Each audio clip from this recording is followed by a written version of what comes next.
so the focus of this presentation is on the DAI stablecoin, and it's the first decentralized stablecoin. And so the way DAI is issued is an investor can deposit cryptocurrency collateral, say typically Ethereum, and then borrow a fraction of that collateral as DAI tokens. And so essentially it's a decentralized stablecoin because the issuance is through individual investors. And there are interesting functionalities where you have to over collateralize your position. So if you say deposit $100 worth of ETH, you can only borrow a fraction of that as DAI, right? And the system is governed through smart contracts, and it's run by the Maker protocol. And there are a series of governance mechanisms. So things like interest rates on borrowing, the number of collateral types that they can use, and sort of voting structure. And so many of you will be familiar with kind of governance of other DeFi protocols as well. And then DAI is one of, MakerDAO is one of the first DeFi protocols. The focus of this paper is on the fundamentals of the peg. So in particular, we're going to try to explain peg deviations through a channel of speculative beliefs of investors.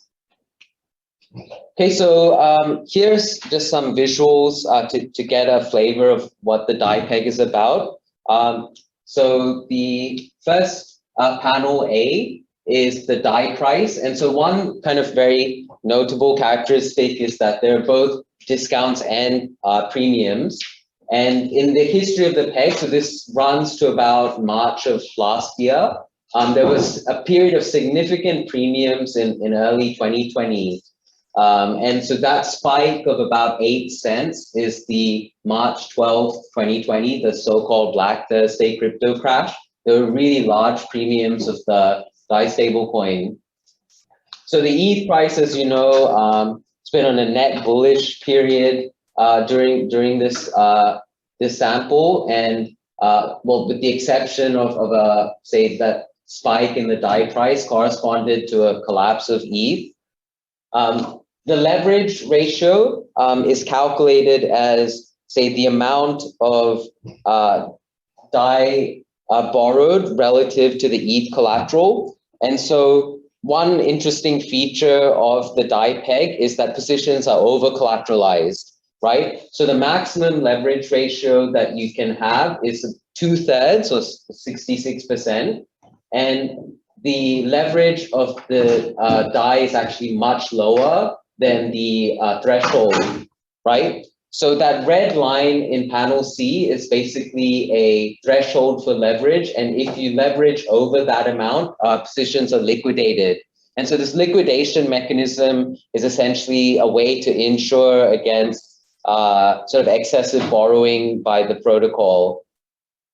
Okay, and so typically the amount of leverage is much lower than that leverage limit. So positions typically over collateralized much more than the sort of collateral factors in these protocols. And in the panel D, we've got stability rate. So this is kind of a rate set by the governance protocol where users stake the governance token MKR to vote on parameters like the stability rate, the collateral factors, types of collateral. So all these things are managed through MKR votes. And so users stake the MKR governance token to vote on things like the interest rate. Okay, so this is just kind of summarizing some of the descriptives. So we have a large deviations from the peg, ranging from discounts of 4% to premiums of 8%. And one thing about the DAI premiums is that they typically occur in periods of negative ETH returns. So as the paper title says, we're thinking about collateral risk. So we want to think about why is it that in periods of negative ETH returns, we have premiums in the DAI peg. There is a kind of empirically a link between DAI volatility and the volatility of ETH. And the fourth point, which is kind of related to the third, is that if the DAI peg is risky because the collateral is risky, then it follows that the transition to stable collateral will stabilize the peg. And so that's kind of very clear sort of solution that the Maker protocol actually implemented sort of December 2020. Okay, so we know that the DAI peg has both these discounts and premiums, so we want to come up with sort of a simple model to explain this. And so there are three channels of peg deviations that we explore. The first channel is the one that we are kind of most interested in, and that's this use of DAI as a way to take leverage in ETH, right? So this is what we call the speculative beliefs, right? And so here, if you create DAI by depositing ETH as collateral and borrowing DAI, then you can think of that as taking like a leverage position in ETH, right? So that is going to drive sort of deviations from the peg. The second factor is these DAI liquidations, and this is a more mechanical effect that when your collateral value declines a lot, then your leverage ratio goes above the maximum, and then you have to liquidate positions. And that liquidation of positions basically requires, say, a ton of DAI to be burned from the market, and that can also generate premiums. Then there's the safe haven effect. So that's the idea that in some periods of turmoil in crypto markets, these stablecoins often generate premiums because of a flight to safety, right? So these are all potential channels to explain, say, the DAI premiums that we observed on March 12, 2020 when ETH crashed. Okay, so why is it that risky collateral matters? So we're thinking about risky collateral as a limit to arbitrage.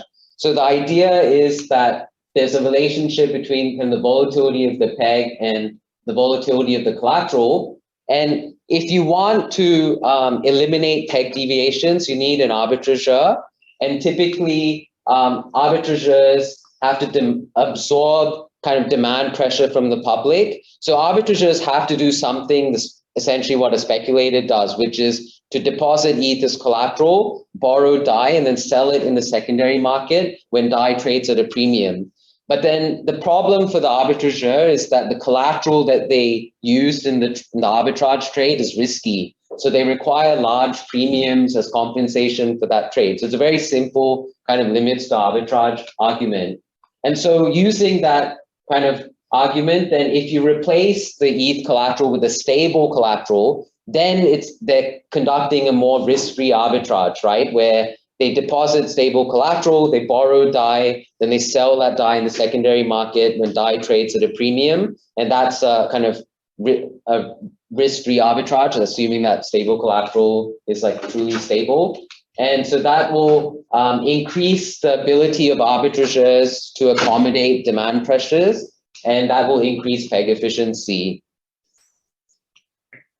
Okay, so I talked a bit about this March 12, 2020 episode. So this really is a motivating case study for the paper.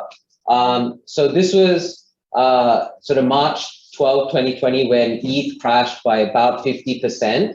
So on this day when ETH crashed by 50%, there were quite large liquidations. So the liquidations of DAI was up to 10 million. And so this means that essentially 10 million DAI has to be burned from the system, right? And so there's a lot of pressure on the peg during this period.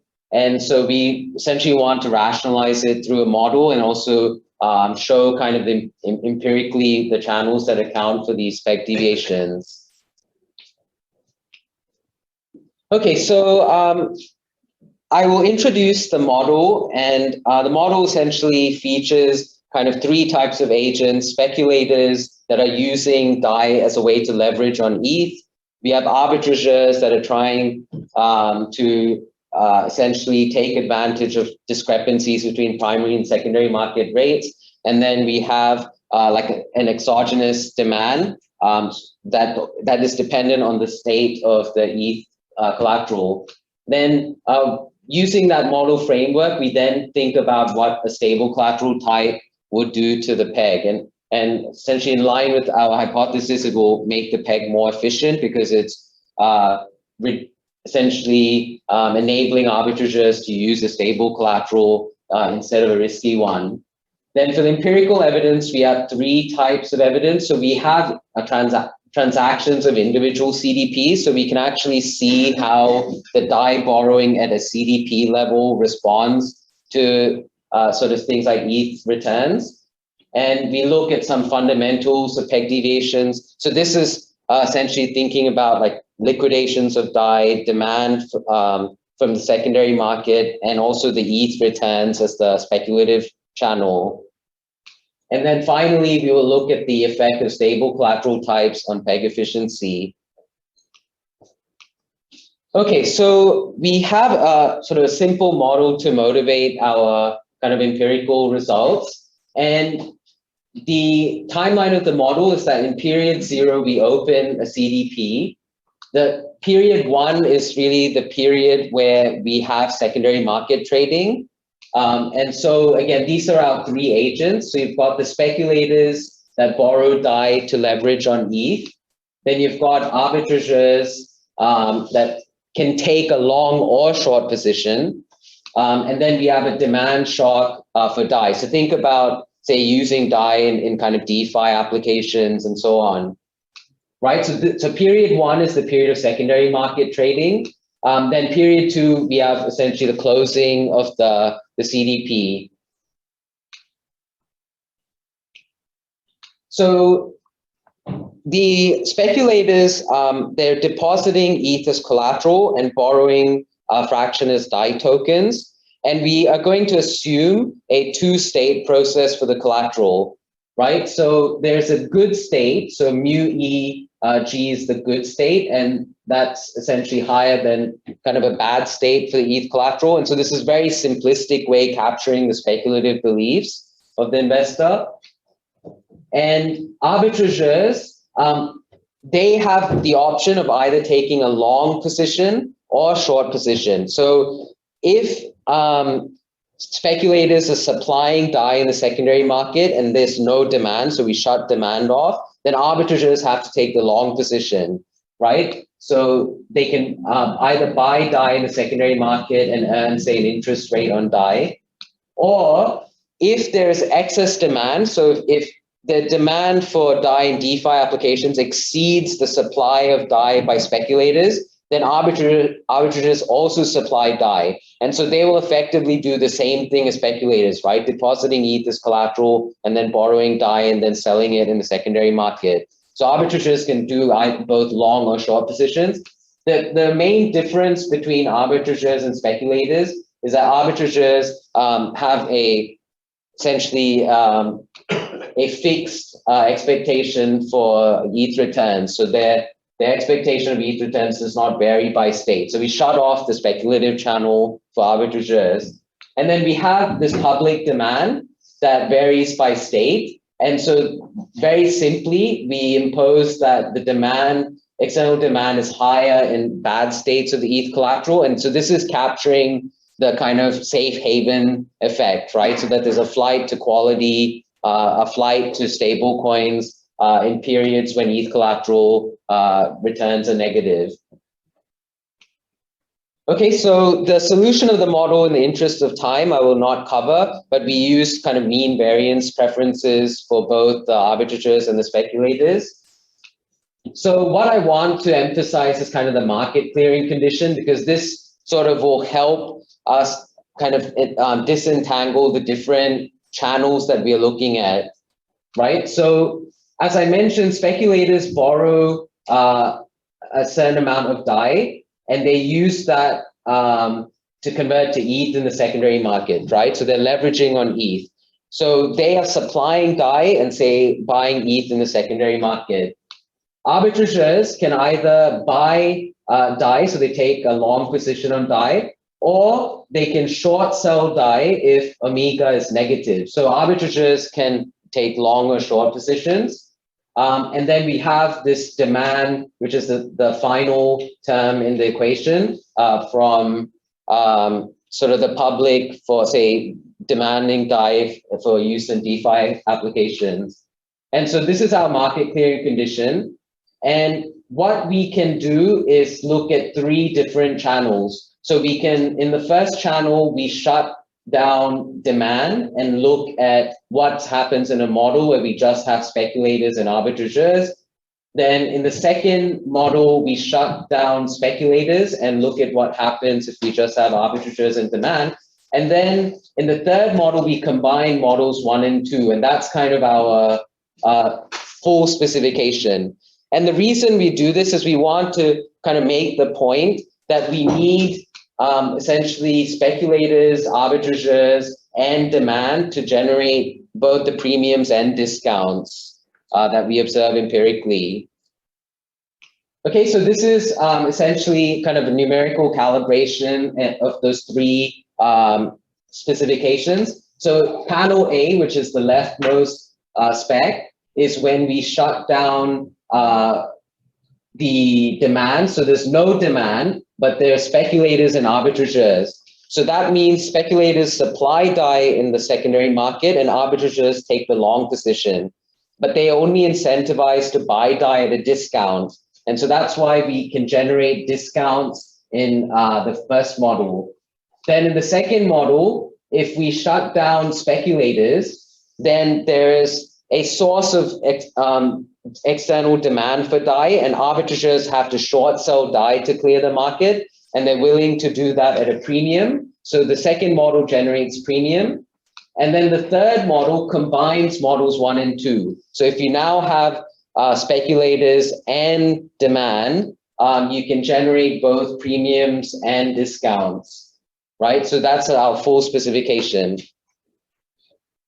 And so the third model, essentially, arbitrageurs require a discount in the good state and the premium in the bad state. And so this is kind of empirically what we will find is that the ETH returns have a negative correlation with the DAI peg price deviation. And this negative correlation is essentially what we capture in our model panel C.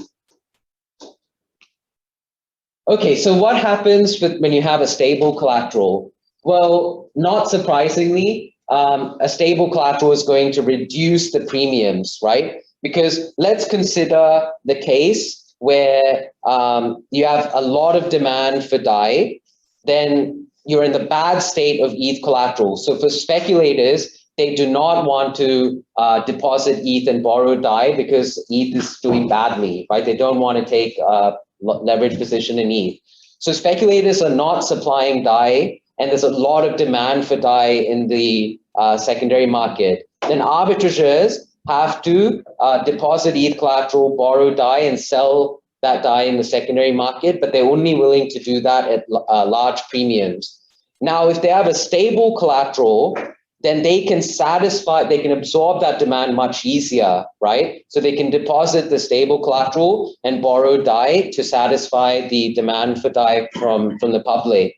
And they can do that at much lower premiums. So the main difference when you add a stable collateral type is that the premiums in the bad state get much smaller, right? So before, when arbitrageurs use risky collateral, the premium that you get in the bad state was here. But then now when you have the stable collateral type, you get a much smaller premium. So that's how the peg has become more efficient. Okay, so I guess one final point is we do a bunch of other comparative statics with respect to kind of volatility of the unstable collateral, the stable collateral, stability rate, and demand. But for kind of interest of time, I will sort of go with empirical evidence. Okay, so the first part of our empirical evidence is trying to figure out what are the determinants of DAI borrowing. So here we rely on transaction level data. So we look at an individual CDP, and the individual CDP, we can track their DAI borrowings and ETH collateral over time. And so very simply, we want to determine how these variables respond to, say, the returns of ETH, the volatility of ETH, and other parameters like stability fee. So what we find is that both the borrowings of DAI and the collateral ETH deposited respond positively to ETH returns. right? So not surprisingly, when ETH returns are high, you deposit more ETH collateral and you borrow more DAI, right? So that supports the story that speculators are essentially using DAI to leverage on ETH. The last column on the byte, so byte essentially is the term they give when you liquidate a position, right? So here, when ETH returns are negative, that's when positions are more likely to liquidate. So again, what a liquidation is that if your leverage goes above some threshold, right? So if your collateral falls too much, then that can trigger liquidation. And so here we find the probability of a byte event essentially goes up when ETH returns are negative and the volatility of ETH is higher. Okay, so the next part is looking at fundamentals of DAI peg. And so there are two dependent variables in our analysis. One is the deviation from parity, which is the delta, and then sigma, the intraday volatility of the DAI peg. And we are interested in a number of fundamentals, right? So the returns of ETH, volatility of ETH capture the speculative beliefs channel. But in addition, we have proxies for liquidations of the DAI and also a proxy for demand as well, where we use kind of aggregate volume of DAI across major exchanges. Okay, so this is the results. So we find that there's a negative correlation between our ETH returns and our DAI peg. So this negative correlation is exactly what we're trying to cover in this panel C, right? You get DAI premiums when ETH does badly, and you get DAI discounts when ETH does well. So that negative correlation is exactly what we find with the negative correlation between ETH returns and the DAI premium. And liquidations and demand both explain DAI premiums as well, right? So they are also fundamental sources of peg premiums. When it comes to sigma ETH, we find that it has the most kind of explanatory power kind of when we think about the volatility of the DAI peg, but also things like demand matters for volatility of the DAI peg as well.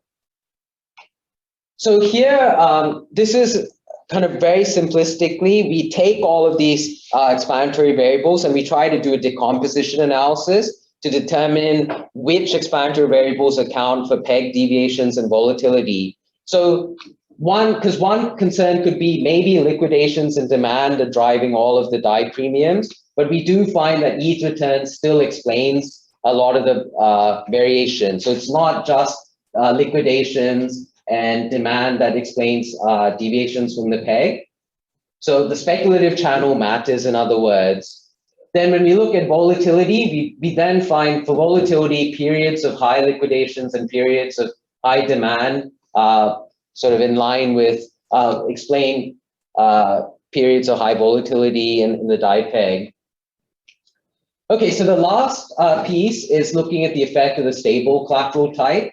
So here we have a critical event, and the red dotted line is essentially the introduction of the peg stability module. So the peg stability module is essentially in December 2020, and it allowed users to swap DAI for USDC. So there was essentially a swap arrangement, and this led to a big increase in the efficiency of the peg, right? And so here we see the DAI peg is much closer to parity following that event. And we also see a big take up of USDC as a share of the stable collateral. Okay, so we find that the share of stable collateral responds positively to the volatility of ETH and negatively to the volatility of USDC, which is what we would expect. So that means when volatility of ETH is relatively higher, that will increase the share of stable collateral. We then look at doing a pre-post for correlations. And the main thing I want to point out here is that the correlation between ETH returns and the DAI peg gets much smaller once we move to stable collateral, right? So we get an attenuation of the speculative beliefs channel. And we start seeing that the volatility of USDC matters a lot more. And the last thing is kind of a very simple different diff, where we essentially test for convergence of DAI USD prices to USDC USD prices. And so here we essentially find that following the peg stability module, we get a big relative decline in absolute peg deviations and volatility of the DAI peg. So essentially, it's an increase in peg efficiency. Okay, so to wrap up, we tested for different sources of peg instability through the speculative beliefs channel, and we also examined the effect of stable collateral types, and we documented a number of empirical facts consistent with peg stability increasing after introducing stable collateral. And thank you. And so one final thing is, many of you might have heard about Terra USD this week. So I did a very short piece on VoxEU that was released today. So just a bit of self-promotion, but yeah, do check that out if you have time. Thank you.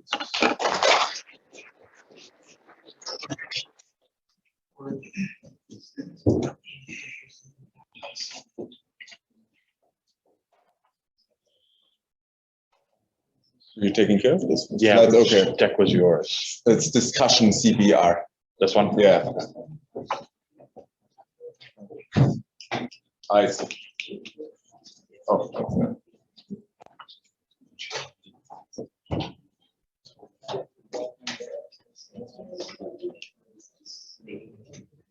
Guess we can start. Yeah, why don't you start? Yeah, thanks everyone for staying here. Happy to conclude this conference for the normal session. We will have a very nice keynote speech very soon. But let me conclude this session with this discussion of this also very nice paper of Ganesh, Decentralized Stablecoins and Collateral Risk. So I start with some background, but obviously Ganesh did a very good job already. At this point, it doesn't work, so now the technical support. Yeah, so like essentially Ganesh did already a very good job in explaining how stablecoins work, what stablecoins are. I want to just give a different motivation. Why do we have stablecoins? Well, cryptocurrency essentially emerged with the rise of Bitcoin 2008, decentralized transaction medium, but like people recognize the price volatility is very high, which is not a good feature for a transaction medium of store of value. And more recently, we have actually seen and witnessed the rise and growth of decentralized finance, or DeFi. And the decentralized finance offers some alternatives to traditional finance, notably without an intermediary. That's why the name decentralized finance. And in most of these applications, you essentially need some blockchain-based stable transaction medium or blockchain-based state assets. And this demand is essentially filled by stable coins. And stablecoins have emerged essentially in the mid-2020, and they have grown since then tremendously. And this is until April 4th, 2022. The market cap of major stablecoins is sitting around 180 billion. It's not much less currently. And one of them shouldn't be here anymore. That's Terra, which famously failed. But our overall market cap is still quite high. And they came essentially from nothing. There was exponential growth, and probably future will show more growth. What are stablecoins? Current market cap about 180 US billion. Stablecoins are simply a cryptocurrency designed to minimize price volatility. They are pegged to a reference unit, most of the cases US dollar. And they are typically backed by reserves or collateral, which has the idea that the issuer can satisfy redemptions or do some open market operations to stabilize the price of the peg. And these reserves, as we all know, they can be risky or even very opaque, like in the case of Tether. And very often, there are some other alternative designs of these stablecoins. Some call them decentralized, sounds good. Algorithmic sounds also very good. But most often, these systems are quite circular, self-referential. So like when everything is going good, then everyone thinks the price is at one, the price is at one, otherwise it fails. The failure is Terra USD. DAI is also constructed in a circular manner, but like it will suffer less from these pitfalls. But there's some circularity here as well. And then you can distinguish, like, because I want to refer to the title, decentralized. So decentralized, centralized simply means that reserves are held by someone, by some third party, which would be more to traditional finance, where a bank has custody of your deposits, for instance. And there, these decentralized stablecoins would be very similar to shadow banking, narrow banking, or money market mutual funds. So banking just generated the regulation probably for decentralized stablecoins will go from, I guess. Decentralized structures, reserves are non-custodial. which means there's no third party involved. I don't know how to regulate these things. So what is typically the concern or the instability concerns what we have about stablecoins? Well, as I said, many of these stablecoins, in particular Tether, they share some similarities with banks, shadow banks, or money market mutual funds. So what are then essentially stablecoins in this interpretation? Well, stablecoins are kind of keen to demandable short-term debt, i.e. deposits. So you can redeem them at the issuer, but maybe the issuer is not able to satisfy its redemption. Or they are keen to shares in money market mutual funds. So what are we concerned about? Well, we are concerned about bank run risk essentially in the first place, and we are concerned about that, like money market mutual funds did in the financial crisis, these stablecoins might break the buck and deviate from the peg.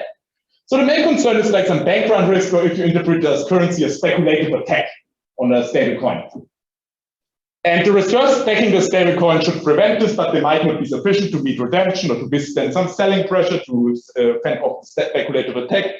So there's some concerns in this dimension, that the collateral is not essentially sufficient. So what is this paper about? This paper is essentially about a specific decentralized stablecoin, namely DAI. And DAI is quite different to many other stablecoins because it's essentially an application where you can borrow, where you can take a collateralized loan, but the interesting thing is this loan is paid out in the internal currency DAI. And importantly, if you look at DAI, at least in the original form, it's not clear why this should be at one. No peg is really spelled out. In particular, no hard peg. You can at best say it's a soft peg. And also it's essentially build a model to essentially rationalize the structure of DAI, in particular to rationalize the peg deviations. What is the model about? Well, there's some people that would like to borrow on this DAI platform, take a collateralized loan in order to gamble on maybe Ethereum appreciation. So the borrowing activity essentially determines the DAI supply, while the DAI demand is exogenous.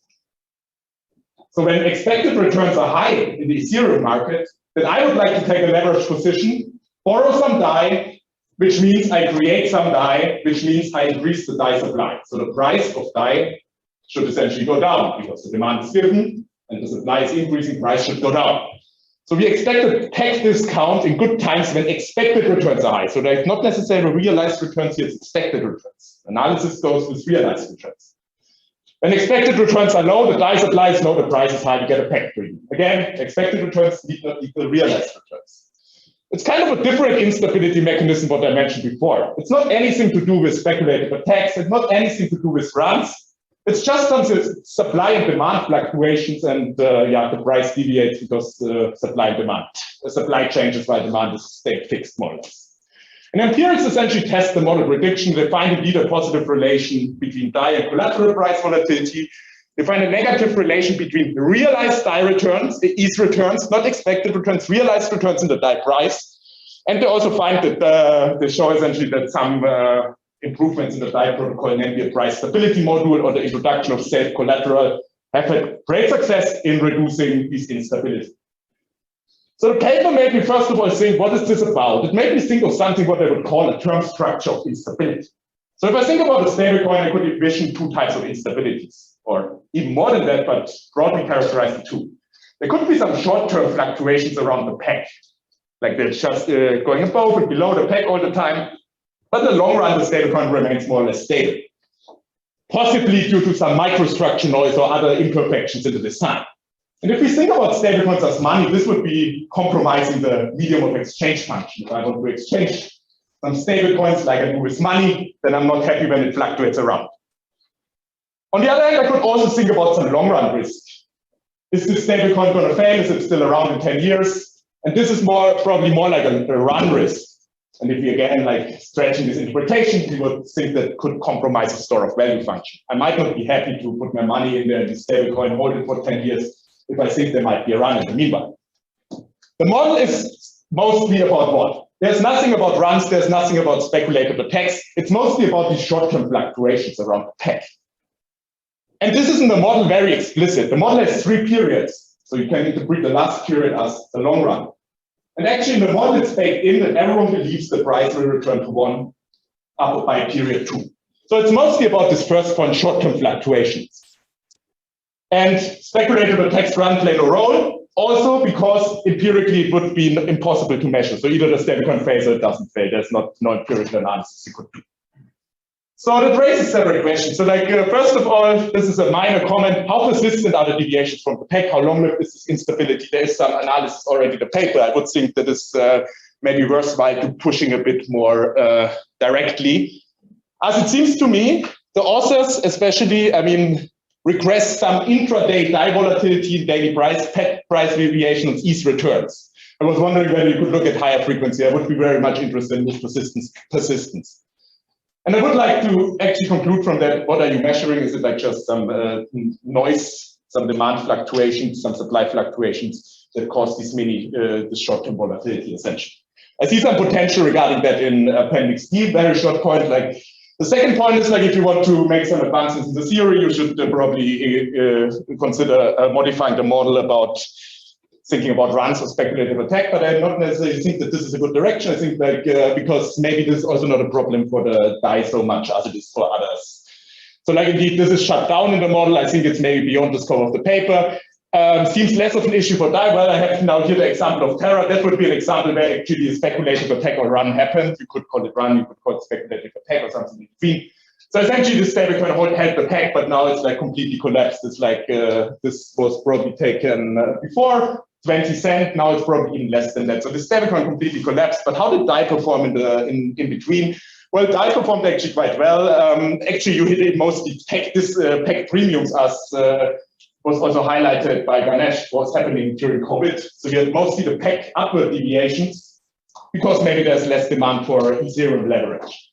So DAI is like probably less prone to these speculative attack, also due to some features in the design, which I don't mention here. So this is maybe the most common. So like the instability mechanism in this that is highlighted by Ganesh, and especially the model, is more like some fluctuations in supply. So in particular, the demand for Ethereum leverage changes over time, and that causes some supply fluctuations in DAI. The demand is held exogenous and the supply fluctuations cause price fluctuations. So, but authors main empirical analysis carried out in regression 15, in which the authors regress essentially intraday DAI volatility and daily peg price deviations on realized ETH returns of the same day, as far as I understand. The theory would predict you would have to regress these variables on the expected returns, but expected returns typically are not available. How the authors essentially save the story is essentially when the realized returns in ETH are good, then there could be two reasons why tomorrow's demand for leverage is good as well. But on the other hand, like if the speculators make a gain on ETH, then the leverage constraints are relaxed, so you could borrow even more, demand even more leverage, so there's even more creation of DAI. Another thing is, like you could say, speculators have extrapolated beliefs. The ETH performed well in the past, you extrapolate, you think it's going up in the future as well. And I think that's like the argument that Ganesh was always pushing. So essentially the above mechanisms would be more consistent with the left ETH returns as explanatory variable than with the contemporaneous realized ETH returns. And that's also done to some extent in Appendix D. I think it's also worth pushing this a bit more. Another small issue, like do ETH returns really reflect speculative beliefs about the state of the ETH, or maybe could it be something else? It doesn't matter too much. It could be also, for instance, this leverage constraint story. So the instability mechanism in the model also partly derives from possible demand fluctuations, which were motivated by some safe haven story.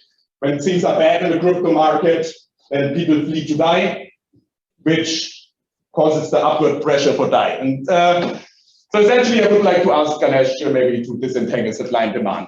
So let me, at this point, probably conclude. I have some minor comments. I have another comment maybe about causality identification, but this is like probably beyond the scope of this discussion. I think this is a very nice and timely paper. I think it's very important insights, in particular the DAI protocol and on similar protocols which facilitate collateralized borrowing denominated in the stablecoin, the native stablecoin. I like that the empirical analysis guided by the model, and yeah, congratulations for writing such a nice paper.